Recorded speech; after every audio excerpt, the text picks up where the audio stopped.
ভাগ্য নাকি সাহসীদের পক্ষেই থাকে, সাহসীদের পক্ষেই থাকে সবাই। দুপুরে বাংলাদেশ ক্রিকেট বোর্ড নিশ্চিত করেছিল তারা বিশ্বকাপ খেলতে ভারতে যাবে না, যত কিছুই হোক। মুস্তাফিজ যেখানে যেতে পারছে না সেখানে দলও পাঠাবে না বাংলাদেশ ক্রিকেট বোর্ড। এরপর থেকেই আলোচনা শুরু হয়েছিল। বাংলাদেশের মানুষজন বিসিবির এমন সিদ্ধান্তের পক্ষেই ছিল, কারণ তারা চেয়েছিল যেখানে মুস্তাফিজ যেতে পারছে না সেখানে যেন বাংলাদেশ দলও না চায়। তবে এই সিদ্ধান্তে কতক্ষণ অনড় থাকে বিসিবি কিংবা আইসিসি থেকে কি রেসপন্স আসে সেটার অপেক্ষাতেই ছিল সবাই। শেষমেশ ক্রিকবাস ক্রিকেট ভিত্তিক ওয়েবসাইট তারা জানিয়েছে আইসিসির কোনো আপত্তি নাই বাংলাদেশের ম্যাচগুলো ভারত থেকে সরাতে, অর্থাৎ বাংলাদেশের ম্যাচগুলো শ্রীলঙ্কায় খেলাতে কোনো রকম আপত্তি নাই ইন্টারন্যাশনাল ক্রিকেট কাউন্সিলের, যেটা বাংলাদেশের প্রাথমিক জয় বলা যায়। এবং তারা নিউজেও বলেছে যে আইসিসি বাংলাদেশের ম্যাচগুলো শ্রীলঙ্কায় সরাতে পারে, তাদের কোনো রকম আপত্তি নাই। অর্থাৎ এটা বাংলাদেশ ক্রিকেট বোর্ডের প্রাথমিক একটা জয়।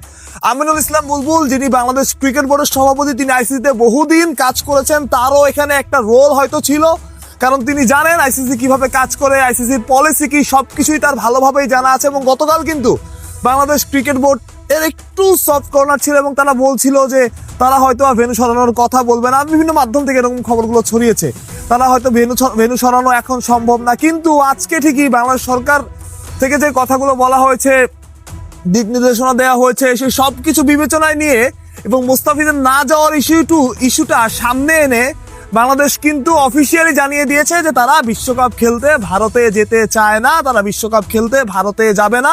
তাদের ম্যাচগুলো যাতে অন্য কোনো ভেন্যুতে শিফট করা হয়, সেটা তো শ্রীলঙ্কা অবশ্যই পাকিস্তান যেমন খেলে আর কি, সেই সিদ্ধান্তে অনড় আছে বিসিবি। এবং এখন পর্যন্ত খবর ক্রিকবাস যেটা বলছে, বাংলাদেশের ম্যাচগুলো ভারত থেকে সরিয়ে নিতে শ্রীলঙ্কার আইসিসির কোনো রকম আপত্তি নেই। এবং শ্রীলঙ্কা তো অবশ্যই হোস্ট, তারাও চাইবে যাতে বেশি বেশি ম্যাচ হোক, আইসিসির কোনো রকম আপত্তি সেখানে নাই।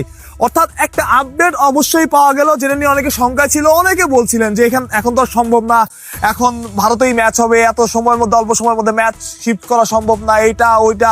কিন্তু আপনি চিন্তা করেন, এমন অনেক সময় গেছে যে হুট করে ওয়ার্ল্ড কাপ দুবাইতে নিয়ে যাওয়া হয়েছে এবং দুবাই 1 মাস 1.5 মাস 2 মাসের মধ্যে ওয়ার্ল্ড কাপ বা কম সময়ের মধ্যে ওয়ার্ল্ড কাপ অ্যারেঞ্জ করছে। সুতরাং শ্রীলঙ্কা আসলে এটার জন্য প্রস্তুত। তবে আইসিসির একটা গ্রিন সিগন্যালের অপেক্ষায় থাকা লাগতো এবং সেটা অবশ্যই 24 ঘন্টার মধ্যে এসে পড়বে, অবশ্যই সেটা কিন্তু কেউ ভাবে নাই, কিন্তু সেটা কিন্তু অলরেডি চলে এসেছে, যেটা বাংলাদেশের জন্য পজিটিভ সাইড।